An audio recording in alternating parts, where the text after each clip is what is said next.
Hello everybody, कैसे हैं आप सभी। Sorry for the late video. पर एक्चुअली क्या हुआ कि मेरे एग्जाम के बाद तबीयत थोड़ी ठीक नहीं थी, तो इसलिए मैं फिर नहीं बता पाई कि मेरा कैसा आईपीएस पीओ प्री का एग्जाम गया था और मेरे कितने अटेम्प्ट। तो मैं सबसे पहले तो आपको इस चीज़ के बारे में बता दूं, मेरा एग्जाम किस दिन था। जिसे बोलते हैं ना डरावना दिन। मेरा एग्जाम डरावने दिन वाले दिन था, जो कि डरावनी शिफ्ट थी, 4th शिफ्ट में 20 अक्टूबर को। सबसे पहले जो खुला था वो रीजनिंग। हाँ, रीजनिंग का सेक्शन था। तो रीजनिंग में बोल सकते हैं कि इजी नहीं आई थी, मॉडरेट लेवल की रीजनिंग भी थी, क्योंकि रीजनिंग में भी ऐसी पजल टाइम टेकिंग थी, टाइम लग रहा था करने में। एंड इसमें मेरे जो अटेम्प्ट हुए वो 27 हुए हैं। फिर उसके बाद इंग्लिश।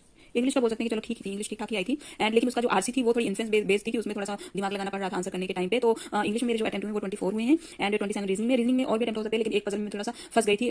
तो उसमें थोड़ा सा मुझे दोबारा उस पजल को करना पड़ा, जिसकी वजह से थोड़ा सा एक पॉइंट मिस कर दिया था, जिसकी वजह से मेरा एक पजल में फंसने की वजह से मेरे 27 नहीं और 30 अटेम्प्ट हो सकते थे। और रीजनिंग थोड़ा मॉडरेट लेवल की भी थी। और उसके बाद सबसे ज्यादा खतरनाक जिस सब्जेक्ट की बात करें वो क्वांट।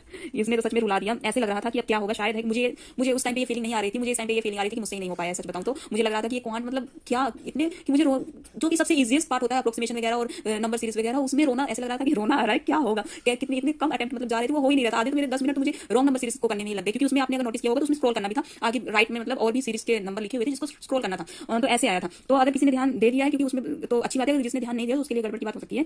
तो उसमें ये पहले मैंने ऐसे नहीं ध्यान दिया, फिर बाद में जब लास्ट वाला क्वेश्चन था, जब उसमें देखा यार इसमें तो स्क्रॉलिंग, फिर मुझे पीछे दोबारा से सारे क्वेश्चन चेक करने पड़े कि तो अच्छा ही हुआ, क्योंकि एक का मैंने रॉन्ग मार्क कर दिया था। फिर जब मैंने देखा कि इसमें दोबारा स्क्रॉल करना था, तो फिर दोबारा क्वेश्चन को चेक करके मैंने स्क्रॉल किया एंड फिर उसका आंसर किया था। ये हो गया था इसमें। और फिर उसके बाद अप्रोक्सीमेशन है, भगवान अप्रोक्सीमेशन इतने ईजी होते हैं कि तुरंत बन जाते हैं, लेकिन अप्रोक्सीमेशन तक बनाने में टाइम लग रहा था। क्या डाला हुआ था, मतलब लास्ट शिफ्ट थी तो ऐसे लग रहा है, मुझे पहले से फीलिंग आ रही थी, क्योंकि मेरी अगर लास्ट शिफ्ट या फिर एज मेरी शिफ्ट फंस जाए लास्ट तो मुझे लगता है कि टफ ही आएगी। मेरे हमेशा मेरे साथ ऐसा ही हुआ है, लेकिन इतनी टफ आ जाएगी ये नहीं सोचा था कि क्वांट में रोना आ जाएगा कि कितने मतलब कट ऑफ तो क्लियर हो जाएगी ना सेक्शनल, ये लग रहा था।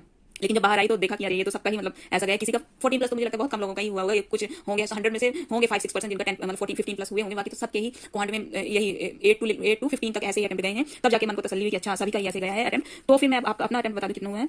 मेरे क्वांट में 14 अटेम्प्ट हुए हैं। एंड मैं आपको बता दूं कि ये मैंने यहाँ पे wrong number series and approximation और एक डीआई बस इतना ही किया, जिसमें मेरे 14 अटेम्प्ट। डीआई के भी एक दो क्वेश्चन रह गए, वो हो जाते तो 16 अटेम्प्ट हो जाते। लेकिन डीआई की भी ऐसी आई थी कि मतलब टाइम टेकिंग, जैसे बोलते क्वेश्चन इतने बड़े बड़े लेंथी। क्वांट का क्या ही मैं बताऊं कि क्या आई थी, हो गया हुआ जैसा भी पेपर हुआ, सबका ही ऐसा हुआ है, मेरा बस नहीं हुआ है। हाँ, रीजनिंग में अगर किसी को एक जो आया था, क्या हाइट थी कि क्या वेट था, आई डोंट नो, मुझे अब कंफर्म नहीं पता, जिसमें ऐसे मतलब 6 पर्सन थे, तो ऐसे करके तो उसमें एक क्वेश्चन पूछा हुआ था 170 ऑप्शन 171। इसमें कंफ्यूजन हो रही थी। मैं आपको बता दूं 171 आएगा, क्योंकि ऊपर पहले लिखा हुआ था कि ओड ही लेंगे, ओड नंबर लेने हैं। और अब मुझे कंफर्म अब भूल गया, 4-5 दिन हो गए हैं ऐसे कुछ। तो उसका आंसर मुझे याद है कि 171 आएगा, बहुत लोगों को कंफ्यूजन थी उसकी, तो उसका आंसर 171 आएगा, क्योंकि ओड लेना था।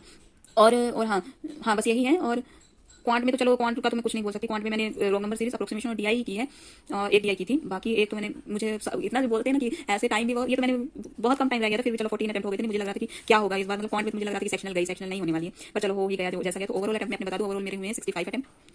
आप बताइएगा आपके कितने अटेम्प्ट हुए थे। और कट ऑफ की बात अगर मैं कर लूं तो एक्सपेक्टेड कट ऑफ तो जैसे कि सबका हार्ड गया है। ये जो थी हाई लेवल, जिसे बोलते हैं ना कि हाई लेवल आ जाना, तो ये हाई लेवल एग्जाम मतलब शिफ्ट थी, हाई लेवल बोल सकते हैं इसे। तो इसमें सबका ओवरऑल अगर देखा जाए, ओवरऑल के हिसाब से मैं आपको कट ऑफ बता दूं 50 to 55।